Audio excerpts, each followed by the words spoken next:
Good morning, students.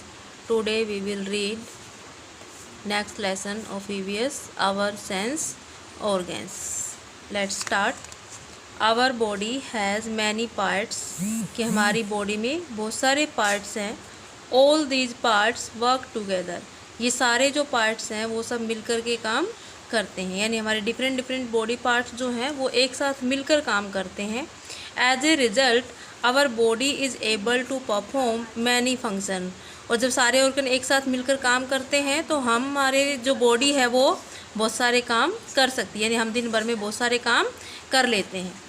A part of human body having a specific function is called an organ. यानी body में बहुत सारे parts हैं, बहुत सारे ऑर्गन्स हैं, तो हर एक ऑर्गन एक स्पेसिफिक फंक्शन करता है, यानी सभी ऑर्गन्स का अपना अपना अलग अलग काम होता है. जैसे आईज हैं वो देखने का काम करती हैं, ईयर्स जो हैं वो सुनने का काम करते हैं.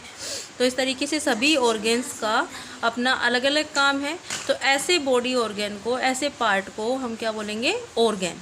We all know about sense organs. हम सब हमारे सेंस ऑर्गन्स के बारे में जानते हैं. There are 5 sense organs. कितने सेंस ऑर्गन है हमारे पास? 5 सेंस ऑर्गन्स. हमारी बॉडी में टोटल 5 सेंस ऑर्गन्स हैं. These are eyes, ears, nose, skin and tongue. और ये पांचों सेंस ऑर्गन्स कौन कौन से हैं? Eyes, ears, nose, skin and tongue. These sense organs help us to sense the thing around us. ये सेंस ऑर्गन हमारी हेल्प करते हैं हमारे आसपास की चीज़ों को समझने में, उनको देखने में, उनको समझने में. दीज आर, तो कौन कौन से काम करते हैं ये सेंस ऑर्गन? इन ऑर्गन्स को हम और क्या बोल सकते हैं? Organ of site. साइट मतलब देखना, यानी ऐसे ऑर्गन जो देखने में हेल्प करते हैं. ऑर्गन ऑफ हियरिंग, यानी सुनने वाले ऑर्गन. ऑर्गन ऑफ स्मेल, यानी कि ऐसे ऑर्गन जो सूंघने में हेल्प करते हैं जो हमारी. फिर ऑर्गन ऑफ टच, यानी किसी चीज़ के टच को महसूस करने में. एंड टेस्ट, और अलग अलग चीज़ों को टेस्ट करने में जो ऑर्गन्स हमारी हेल्प करते हैं उनको हम बोलते हैं सेंस ऑर्गन्स. तो टोटल 5 सेंस ऑर्गन है. कौन कौन से? Sight, hearing, smell, touch and taste. तो सबसे पहले हम यहाँ पर पढ़ेंगे आइज़ के बारे में, यानी हमारी आइज़ जो है वो क्या काम करती हैं. Eyes are the most important sense organs. Eyes जो है वो हमारी सबसे ज़्यादा इम्पोर्टेंट सेंस ऑर्गन है, जो किस में हेल्प करती हैं? देखने में हेल्प करती हैं. We see the beautiful world around us with the help of our eyes. यानी कि हम आइज़ की हेल्प से अपने आसपास के ब्यूटीफुल वर्ल्ड को, यानी हम आसपास की चीज़ों को, अपने इस संसार को आसानी से देख सकते हैं. अगर आइज़ नहीं होती या हम देख नहीं सकते तो फिर हमें कैसे पता होता कि हमारे आसपास क्या क्या चीज़ें हैं और वो कितनी सुंदर हैं देखने में. Eyes can also express our feelings and emotions. Eyes की हेल्प से हम हमारे मन की भावनाओं को भी शो कर सकते हैं. Some people can not see properly. जबकि कुछ लोग ऐसे होते हैं जो प्रॉपरली, ठीक तरीके से देख नहीं सकते.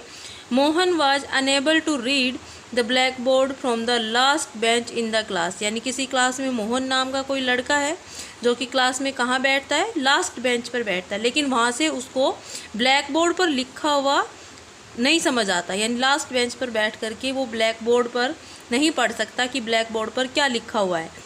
ही complaint to his teacher about it. और इसके बारे में वो अपनी टीचर से क्या करता है? कंप्लेंट करता है, शिकायत करता है कि मैम मुझे पीछे बैठ करके बोर्ड पर दिखाई नहीं दे रहा है, मैं नहीं पढ़ पा रहा हूँ.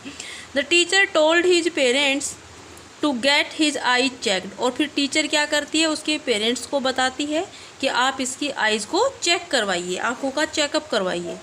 सो his parents took him to an eye specialist. और फिर उसके पेरेंट्स उसको कहाँ लेके जाते हैं? आई स्पेशलिस्ट, यानी आँखों के डॉक्टर के पास. The doctor examine the Mohan eyes. और फिर डॉक्टर क्या करता है? मोहन की आइज़ को एग्जामिन यानी कि चेक करता है. And told him to wear spectacles. और उसको फिर क्या सलाह देता है कि आप स्पेक्टिकल्स पहने, यानी कि चश्मे पहने. मोहन से parents took him to an optician who made spectacles for him. और फिर मोहन के पेरेंट्स उसको एक ऑप्टिशियन के पास ले जाते हैं, यानी कि जो चश्मे बनाते हैं, आँखों के लिए चश्मे तैयार करते हैं. और वो उसको वहाँ पर लेके जाते हैं और उसके लिए चश्मे प्रिपेयर बनवाते हैं। आफ्टर वियरिंग दैम, वियर होता है पहनना, यानी कि उन स्पेक्टेकल्स को पहनने के बाद Mohan could read the black board clearly, यानी अब मोहन ब्लैक बोर्ड पर भी आसानी से पढ़ सकता है। यानी कि उसको किसकी ज़रूरत पड़ी? चश्मे पहनने की ज़रूरत पड़ी। बिना चश्मे के वो ब्लैक बोर्ड पर देख नहीं पा रहा था। Some people also use contact lenses instead of spectacles, कभी कभी लोग चश्मे लगाने की बजाय आँखों के लेंसेज चेंज करवा लेते हैं और फिर वो आसानी से देख पाते हैं। वहन वी बिकम ओल्ड, जब हम बूढ़े हो जाते हैं यानी एज ज़्यादा हो जाती है, then our eye sight become weak, तो हमारी देखने की जो क्षमता है वो भी कमज़ोर हो जाती है। सो वी नीड ग्लासेज, और फिर उस समय हमें चश्मों की ज़रूरत पड़ती है, यानी उस समय हम फिर ग्लासेज स्पेक्टिकल्स का यूज करते हैं।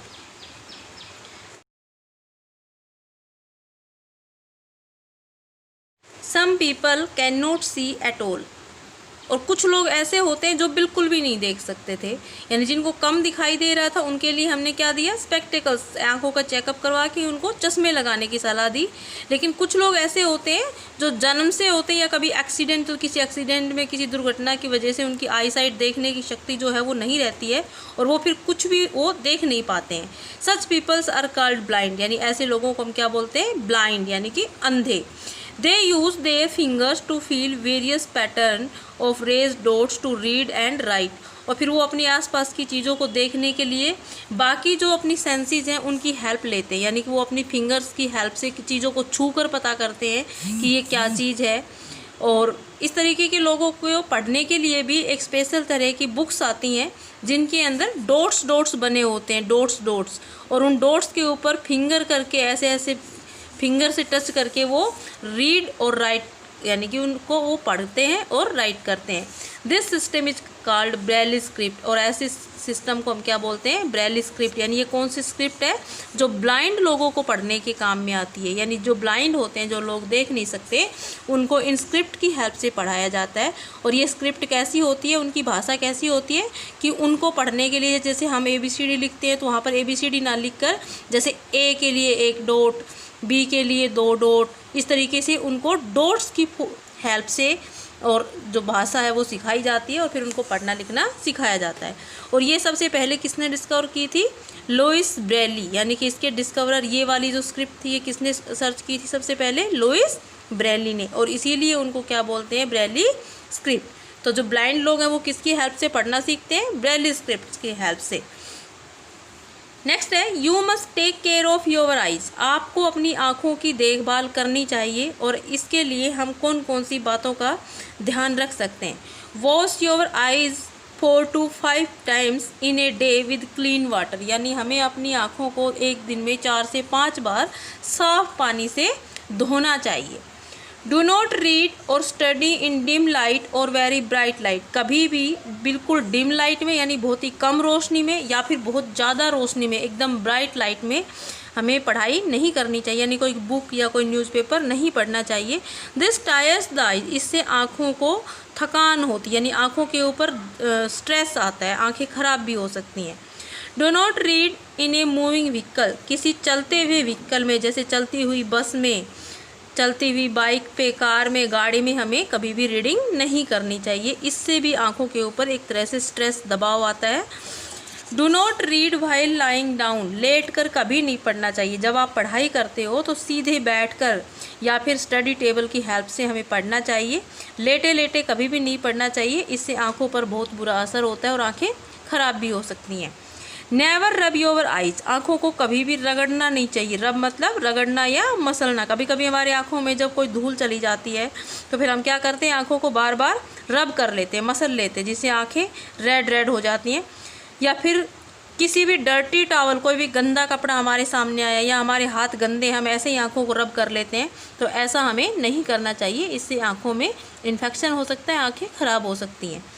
टेल योर टीचर और parents if you can not read the black board properly, अगर आपको अपनी क्लास में ब्लैक बोर्ड पर लिखा हुआ प्रॉपरली नज़र नहीं आ रहा है तो आपको इस बारे में अपने टीचर्स को और पेरेंट्स को इन्फॉर्म करना चाहिए, ताकि वो आपकी आँखों का चेकअप करवाएं और आपको प्रॉपर ट्रीटमेंट मिले।